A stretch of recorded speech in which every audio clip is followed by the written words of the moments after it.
Hello, everyone, and welcome back to the Beatles Forever. Today we're going to look at the special bond between Paul McCartney and his dad, Jim. Paul's mother died from breast cancer when Paul was just 14 years old, and I imagine that Paul and his father became even closer when she passed away. So let us find out about the relationship that they had together. So Jim was a good dad. Paul's parents were married later in their lives. Mary was 31 and Jim was around 40. So Mary followed Jim around to wherever he played, and Jim didn't realize it at the time. So she was the one pursuing him, not the other way around. But they both loved each other and got married in April 1941. Paul McCartney was the first son born on June the 18th, 1942. He was given his father and great-grandfather's first name of James and the saintly middle name of Paul, and it was Paul that everyone called him. So the second son of Jim and Mary was named Peter Michael, but he was always known as Mike, and he was born January 1944. And according to the book Paul McCartney by Philip Norman, Jim was a dutiful and loving father, even though he became a parent later than most parents did. He seemed to be a serious man, but he had a sense of fun that could come out unexpectedly. Jim, he loved being a musician. He had played in the trumpet in a band in the 1920s, and when he could no longer play the trumpet because he lost his teeth, he had jobs where he worked as a munitions factory, as an inspector with the corporation's cleaning department. And after the war, Jim returned to his old job at A. Haney and Son, where he was a cotton salesman. And Jim loved the piano. It was a passion for him. And he bought an upright piano and placed it with pride in his living room. So now we can see where Paul got his musical ability. So Paul remembered his father playing cross-handed versions of old standards like George Gershwin's 1922 hit Stairway to Paradise. A schoolgirl remembered Paul at the school at the age of 6 or 7, and he said that he could sing in a clear, strong voice. Paul was given lead roles in the school shows and pantomimes and the Christmas Carol service, and he inherited Jim's passion for music. He intuitively could sing harmony lines with songs he heard on the radio. When Paul was 11, Jim was hoping that he would get into the Liverpool Cathedral Choir. Paul was one of the 90 boys who auditioned for the cathedral's director of music. When Paul's turn came, he said something came over him, and he deliberately fluffed a high note that he usually had no trouble hitting, so he was turned down. Jim wanted Paul to learn to play the piano. He wanted him to learn it properly and not by playing by ear as he had done. So it was arranged for Paul to have private lessons from an elderly woman teacher. But that didn't last very long. Paul didn't like doing it. He complained and said it added to his homework, and the teacher's house smelt like old people. So that was the end of Paul's formal piano lessons. But he learned from his father and the upright piano. When Jim was playing Stairway to Paradise, he would shout out the names of the chords, show him their shapes on the ebony and ivory keys, and comment on the sequences. And Paul's dad also loved brass band music, and he would take Paul to recitals in the parks of Liverpool. So that was another tradition that stuck with the family. The family wasn't rich, but with the combined earnings of Jim and Mary, they did just fine. Paul and Mike were always dressed well and never lacked for anything, and they got the same as their schoolmates did. Head of the house, Mary looked after the boys, but Jim was the head of the household. His word was law. He insisted that the boys be polite and in old-fashioned ways, even when no one seemed to be doing it that much. That applied to raising their school caps to ladies, even perfect strangers at a bus stop. He also insisted in total honesty. One time Paul found a 1-pound note in the street, and his father made him turn it into the police station. So Jim would spank the boys on their butt or bare legs if they did something wrong, but Mary never did that. Mike was the only one who usually got into trouble because he was uninhibited and impulsive more than Paul was, and Paul managed to talk his way out of trouble. And when the time came for the talk, when Paul reached puberty, Jim was too reserved to say much about it. He told Paul to watch dogs who were doing it in the streets. And then Paul would also look at his mother's book named Black's Medical Dictionary, where he could see the female anatomy. And then we come to the death of Paul's mother. Mary had a pain in her breast, and finally Jim had to take her to the doctor to see what was going on. It was then found that she had breast cancer.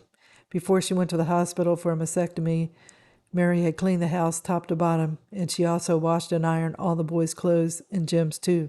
They didn't go through with the operation because it had gone too far. Before she died, Mary's last thoughts were of her sons and how She would have loved to have seen them grow up, and she was only 47 when she died. Jim took Mary's death hard. She was the love of his life, and she was the one who kept the household going. He also had to go on without the money she brought him, and Paul even brought it up, saying, "What are we going to do without her money?" So Jim was depressed for a time, saying he wanted to be with Mary, and Paul said it was the worst thing for him, seeing his dad cry. Paul said he put a shell around himself and refused to cry in public. For a short time, Paul and Mike lived with their Aunt Jen and Uncle Harry, but it didn't take long for Jim to compose himself, and the boys moved back in with him. Jim had to teach himself how to cook and to do housework, and every Tuesday, Jen and Millie would clean the house from top to bottom and have a warm dinner waiting for Paul and Mike when they got home from school. Well, Jim goes on. The house provided was full of laughter, Mike McCartney said. There was always music playing, Dad with his records or on the piano, or relatives around for a sing-along. He was concerned for his sons' diets and getting them to eat healthy foods, and the house smelled like lavender because Jim would get some out of his garden. Jim was always learning new things, and he passed that on to his sons. He was proud of his vocabulary, and he liked to do crossword puzzles.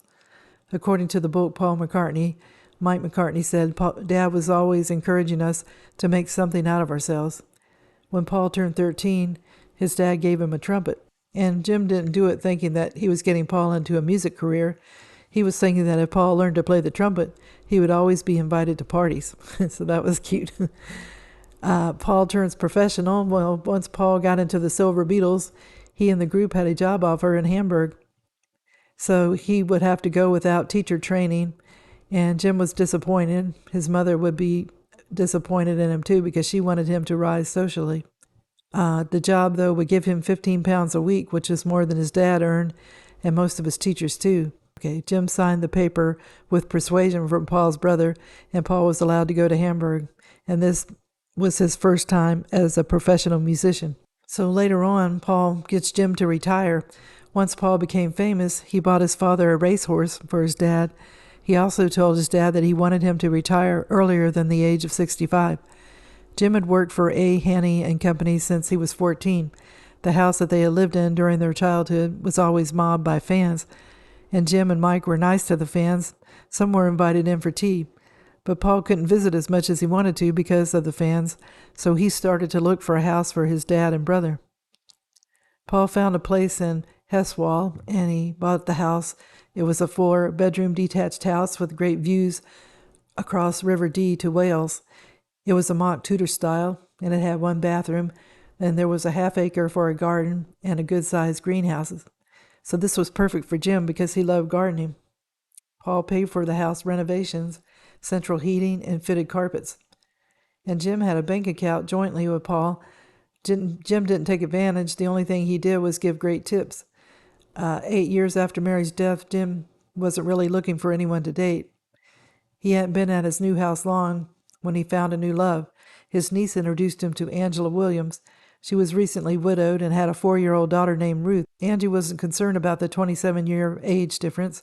She said the first time she went to the house and saw him at the door, she knew she was going to marry him. She was attractive, and she was an accomplished pianist, which really drew him to her. And she was playing the piano one day, and he came up behind her and put his hands on her shoulders and said, "I want to ask you something."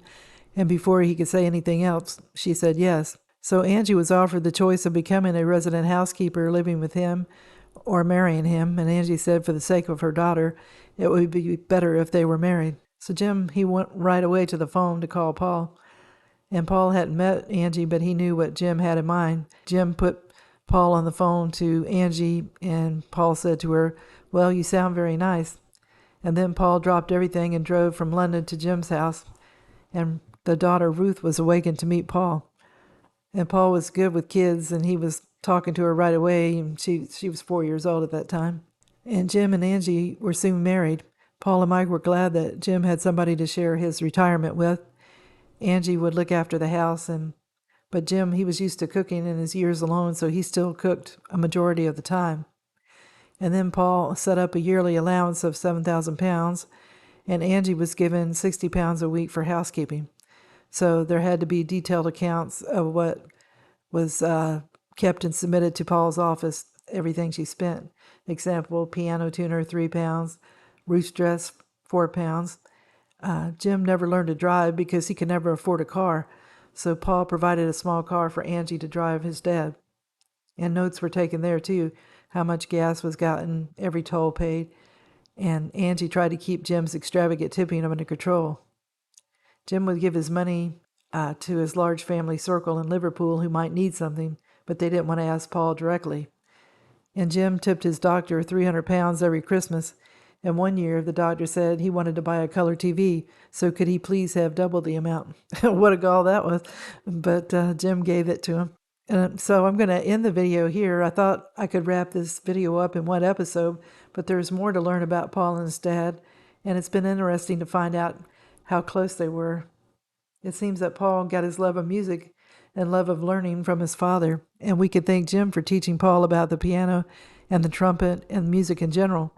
He must have been a good teacher because Paul is so musically gifted. I hope that everyone enjoyed the video, and if you did, if you could give it a thumbs up, that would be great because it helps the channel out.